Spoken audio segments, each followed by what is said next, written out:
Hello, Sam here, and how are we all doing? Hope we're all doing well, wherever we are in the world.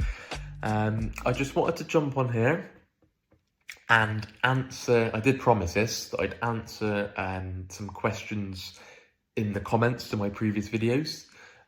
It's a question that I saw, I think it was when I did a video on the lost years of OCD suffering, of how we can use that for our good, but watch that video and then you'll understand what I mean. But yeah, it was a really good comment left on there, and I just wanted to go into detail answering that question. And the question was, sorry, the person that said it didn't have a name, it just said user, so I didn't know who it was, but I'll read that question. So they broke it down into two parts. So the first part of the question was, do you think that you could go more in detail about how exactly unconditional self-acceptance stops your need to confess real events, false memories? Well, I thought that's a great question. I'll go into some detail on that. Let me elaborate. So yes, of course. Now, unconditional acceptance, whether it be self, life, another, does exactly what it says on the tin. Okay, a key point to remember. All right, it's very simple. So it's not a simple philosophy, but it's that simple. So unconditional acceptance. All right, accepting yourself no matter what, unconditionally. All right.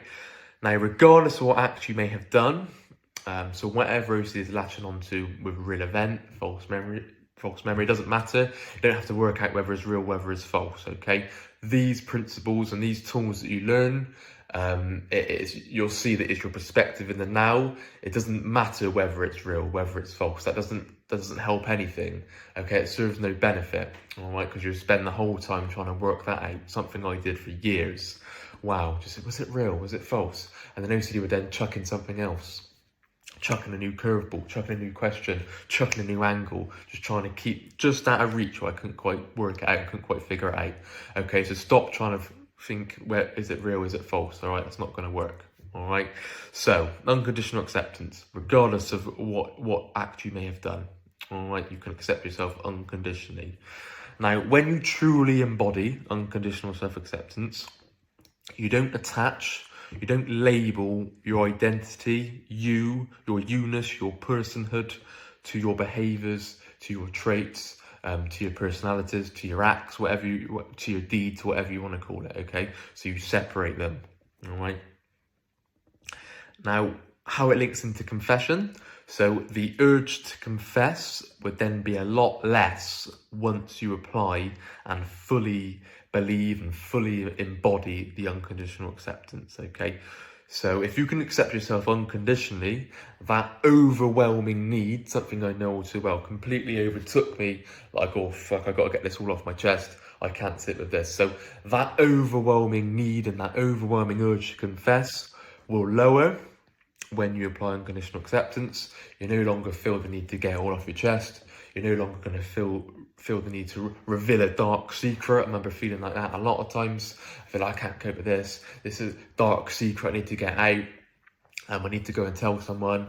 Yeah, just going down that rabbit hole. Something that I did many, many times along my journey. Now, once you only rate the act as bad or undesirable or no good, and not yourself as bad and evil, okay? You see how I'm separating them? I'm not saying you've done a bad act or I've done a bad act, that makes me a bad person. I'm saying that's a bad act, but you then separate yourself from that act, okay? So you're not writing yourself off as a person because of one act, all right? So once you rate the act as bad as undesirable and not yourself as bad and evil, you will no longer feel the overwhelming need to confess. All right, that's what happened with my journey. Once I really started to believe and embody it and understand the unconditional acceptance side of things, the urge to confess dissipated. It wasn't as strong. Of course, it's still there initially, but once you don't confess it, and it just becomes habit, you just don't confess. That urge just lowers massively, and in the end I don't get that urge now. Okay, so you've got to remember, why does confession happen? Now, confession happens when you feel like you can't possibly live with something or knowing something that no one else does, and going back to if only they knew, getting it all off your chest, revealing a dark secret, all these things that OCD sufferers know all too well. Now, personally, this was because of my intense and 24/7 chronically locked on fear of if only they knew. Okay, that was so locked on from the minute I woke up in the morning to the minute I went to bed at night. Okay, scanning all the time. If only they knew this. When I was out socialising with friends, when I was at a football match, when I was at a big important family event, when I was out on vacation. Okay, if only they knew this, if only they knew that, that's going to ruin this. I can't enjoy this moment. Okay, all things we know too well. I'm sure you can relate to this as you're watching this video. Now, the reason us as OCD sufferers confess is because we're looking for that rid of a feeling, and we're looking for that immediate reassurance, okay, that we've done nothing wrong, that everything is going to be okay, that everyone is going to be okay, and that you're 100% under all conditions not a bad person, and you're the last person to do that, etc. Reassurance statements that we hear a lot, stuff that I heard a lot when I was first looking for help for OCD.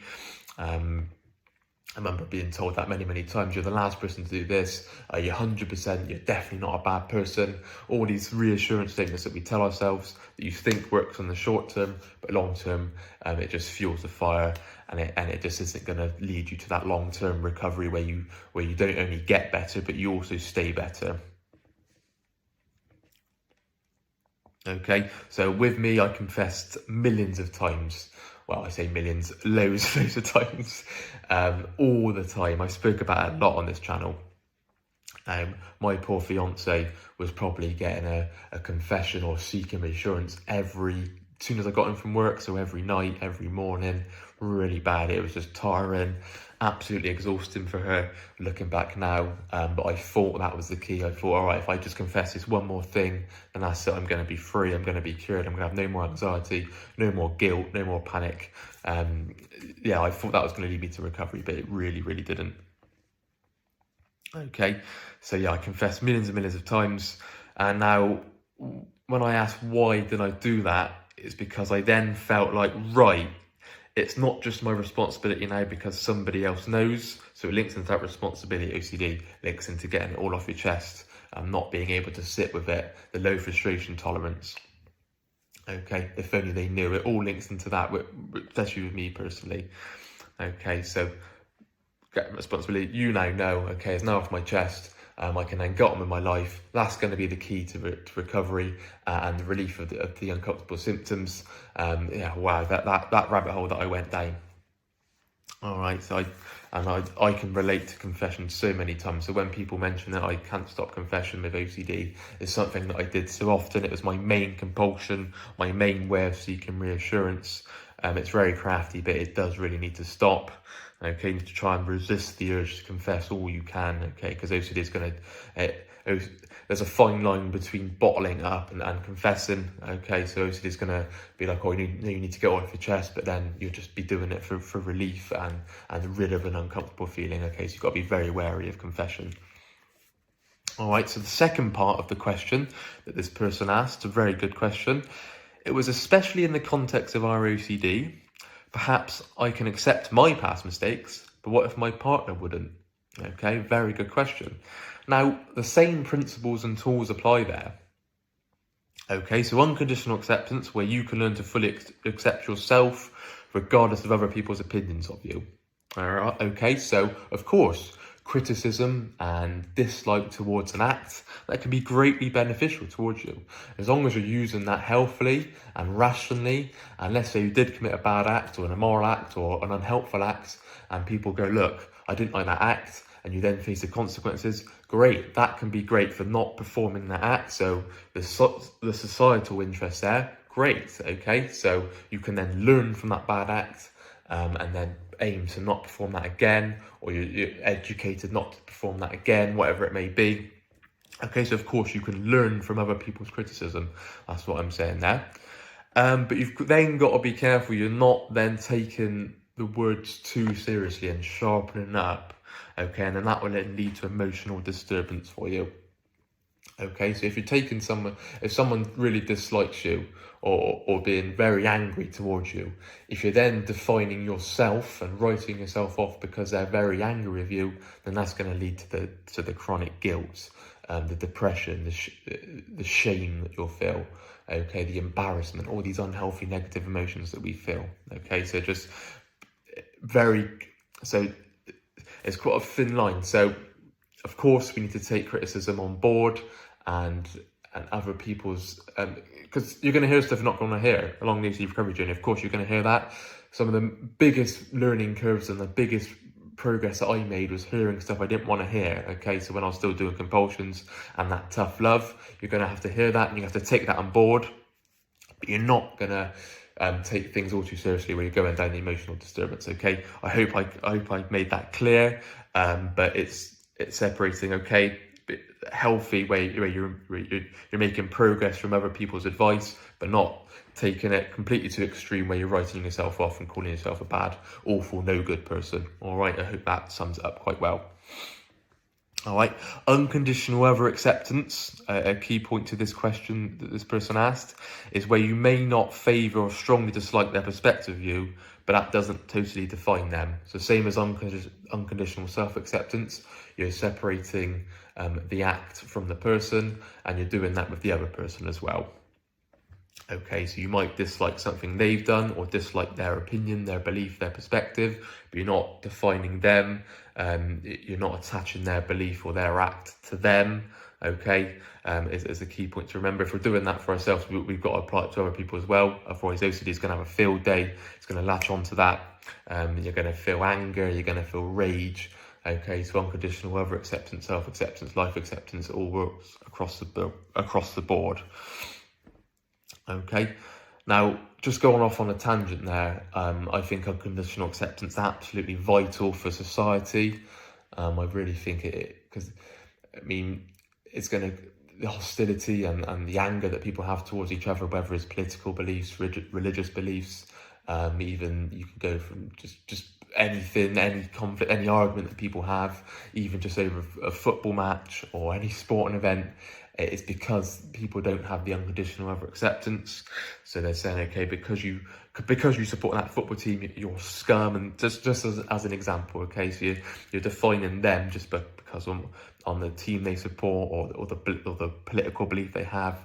Okay, and that then leads to a hostility, conflict, rage, anger towards other people. Okay, so you can see how really isn't beneficial in society.